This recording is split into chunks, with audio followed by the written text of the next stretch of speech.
Today we've got a presentation from Nuala Livingston, who's part of the Central Executive Team in Cochrane. Nuala's a very experienced editor and has spent many years quality assuring reviews in Cochrane and has seen a fair few things with discussion sections. So we thought we'd devote a session on this particular theme because it's I think it's quite these sections of reviews are actually quite difficult to write. I suspect discussion sections for any type of research are quite hard to do. So we shouldn't be too surprised to see some review teams struggle with certain elements of it. So without further ado, I'm going to hand over to Nuala, who's going to take us through today's session. Nuala, over to you. Okay, hi everyone. Thank you so much for joining us today. So as Toby mentioned, we're going to be talking about what makes a good discussion section. So I only have a few slides, and what I was thinking is I'm just going to run through quickly the main subsections of the discussion section, the types of things that we like to see in these sections, the things we don't like to see, where you should be getting your information from. And then hopefully we'll then open it up to a more sort of informal conversation amongst us all about what you think makes a good discussion section, any things you've seen that you like, you don't like, any advice that you would like to share with others, and so forth.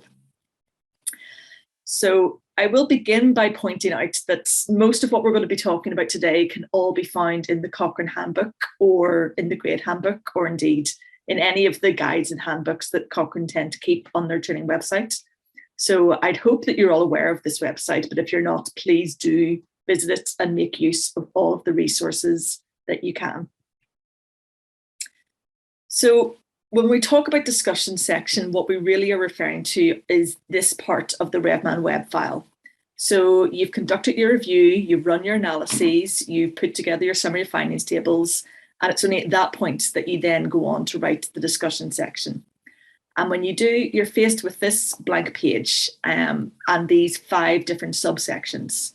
So what I'm going to do is take each of these 5 subsections one at a time and just go through some good practice examples in each and just advice on how to populate each of these sections. So the first section, of course, is the summary of main results. And all we're looking for here is a concise description of the results for the main outcomes in the review. So when you're writing this section, you want to go back to your analysis section and think about all the different analyses that you have just run and the results.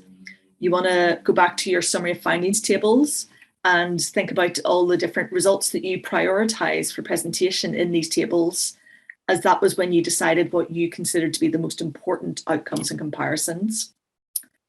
And you'll also want to go back to your effects of intervention section and read through and remind yourself how you actually interpreted these results and presented them. And reflecting on these 3 sections, you will then put together your summary of the main results. Now, what the summary of main results section is not just a repetition of the results section. So this is what we don't want to see. We don't want to see a big, long, lengthy, detailed section where you're talking about each and every individual analyses one after the other. And we certainly don't want to see people cutting and pasting from earlier sections and just repeating basically the results section. That is not the point of this section. This section is meant to be a concise description of the results of the main outcomes of the review. So the key word here is summary. We're looking at what is the most important comparisons and outcomes, and then producing just a concise summary of the overall results. And if it is a particularly large review with loads and loads of comparisons and outcomes, you can prioritize. You can focus on the comparisons that you feel like are closest, do the best job of answering the main review objective that you had. So the next section then is overall completeness and applicability of evidence. And the point of this section is to describe how well did the evidence that you identified in your review actually address the review question that you originally had. So when you're writing this section, you'll want to think about, first of all, go back to your method section. Think about the actual PICO that you set out in the beginning and remind yourself exactly what it was you were looking for, what all the different types of studies that you considered eligible, all the different types of participants, interventions, settings, and comparisons. And then you want to compare that against what you actually found. And when you're doing this comparison, it's best to look at the sections, the description study section from your results section, and also the characteristics of included studies table. So you want to compare these sections and see, what was I looking for versus what did I actually find? For example, you might have said you're looking for any type of participant aged 18 to 80. But maybe the only evidence you found concerned participants aged 18 to 40. So therefore, you maybe don't have a complete overview of the evidence base. You have answers about how the intervention works for a subset of your population of interest, the 18 to 40-year-olds, but you don't actually have any answers for how the intervention affects those older than 40 years old. And another thing to think about when you're writing this section is go back to your summary findings tables and remind yourself, did you downgrade anything for indirectness? Because sometimes in the summary findings table, you might have downgraded for indirectness because the result you had is not actually directly applicable to the question that you had. For example, if you were interested in a certain outcome, but that outcome wasn't necessarily reported in any of the studies, but there was a surrogate measure of that outcome reported, so you decided to use that instead. That you have an answer, but it's maybe not an answer that is directly applicable to the original research question that you had. So it's just worth reminding yourself whether, if you did downgrade anything for indirectness, this might be something that you need to reflect upon when you're writing about the overall applicability of your evidence. So when you're writing this section, what we don't want to see is, first of all, someone just saying the general, well, the search was extensive, therefore we're confident that this is a complete overview of the database, of the evidence base. No matter how extensive your search was, there's always a risk that something was missed. So it is a little bit too overconfident to say our search was extensive, therefore this evidence base is complete. And as well as that, the PICO, there's lots of different aspects to the PICO you need to think about here. And we'll sometimes see sections of people have written where they talk about one aspect of the PICO. Like in this example, the authors are talking about the types of interventions that were found and the fact that there were a lot of types of interventions that they were interested in that they didn't find any evidence on. So this is good. This is a good start. But the intervention is only one part of the PICO. We want to know about all aspects of the PICO. So some people actually, when they write this section, they tend to use additional subheadings within the section. And this is quite a nice way to sort of, first of all, guide your own writing, remind yourself what it is you're meant to be covering in this section. And it also makes it easier for the reader because then their eye can be drawn immediately to what they're especially interested in.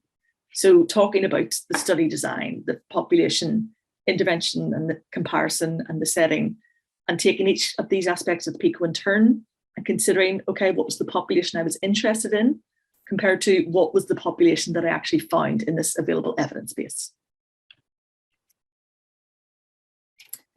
The next section is the quality of the evidence section. Now, this is a section that people often get confused about.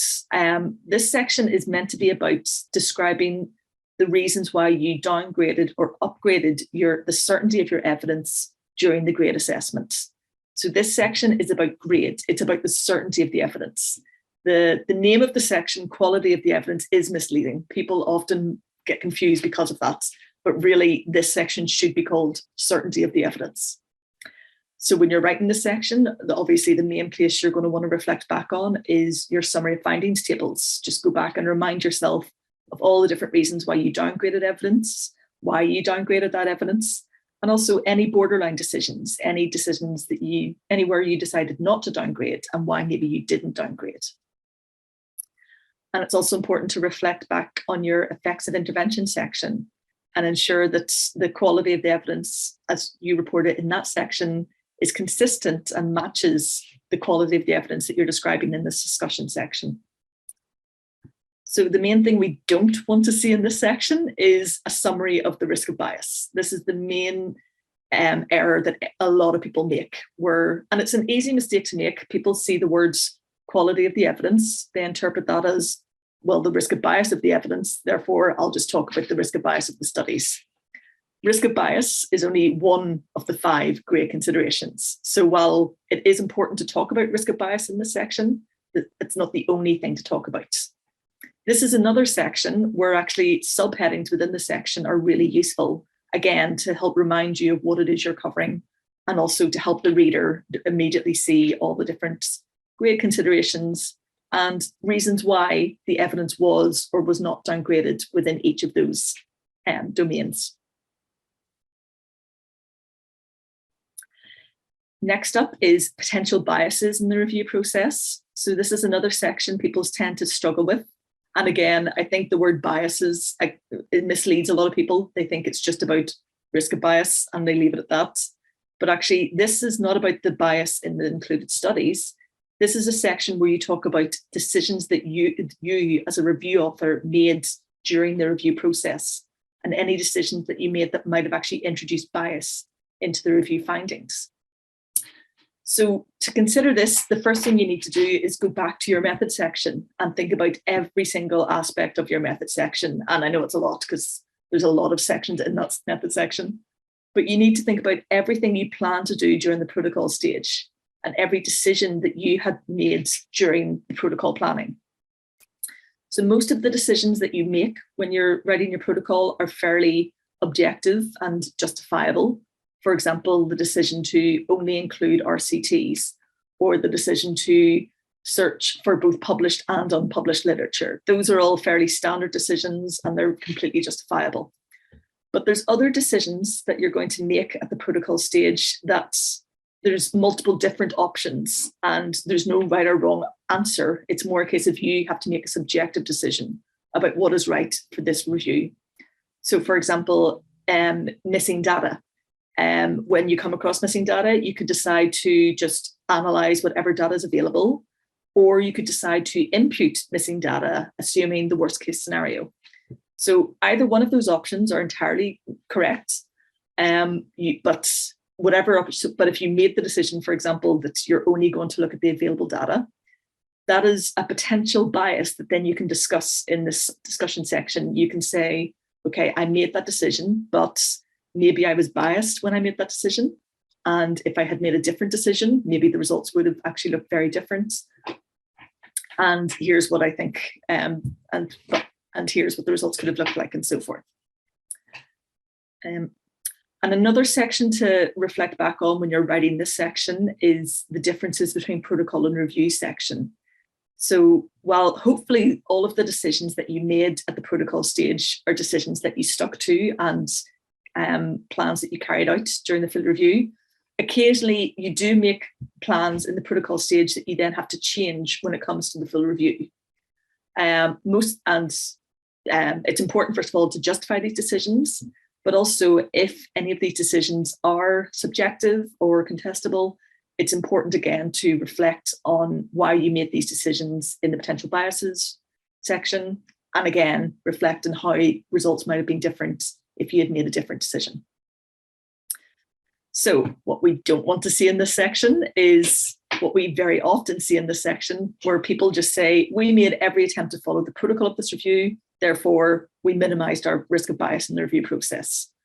That's really not enough. Everyone makes every attempt to follow the protocol of the review. Everyone wants to minimize the risk of bias, but there's always decisions that you made that were subjective, and it's that you need to really focus on and consider, okay, that was a good decision, but what if I'd made a different decision? And another problem here is when people just say, well, the search was extensive. We definitely found all of the available evidence. Therefore, there's no risk of reporting bias in this review. Again, that's not enough. It's not just about saying there is or isn't reporting bias in this review. It's about thinking about the search was as extensive as we could have made it. Could we have done anything differently? What would have changed if we had?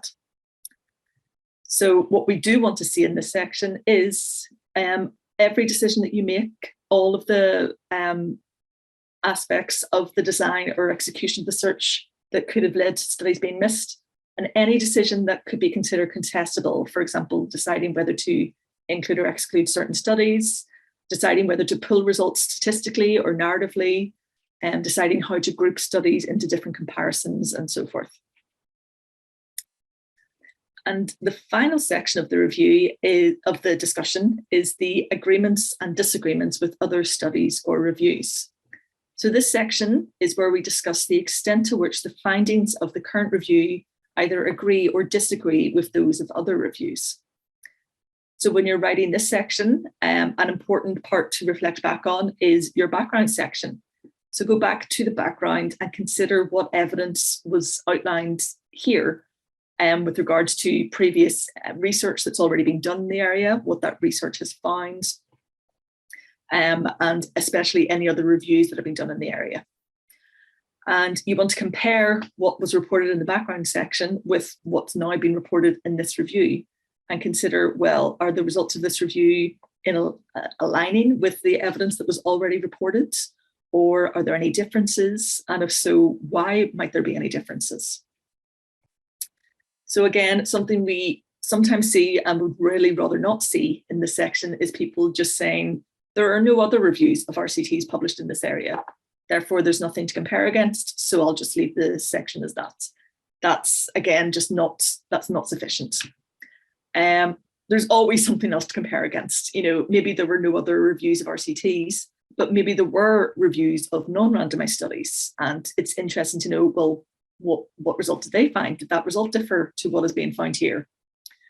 And another important part of this section is not just acknowledging when results are different, but also exploring why that might be. Why do you think that the results of this review are different to other reviews?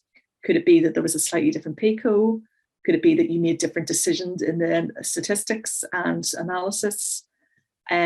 Just it's not enough to say that it was different. It's really important to consider why it was different.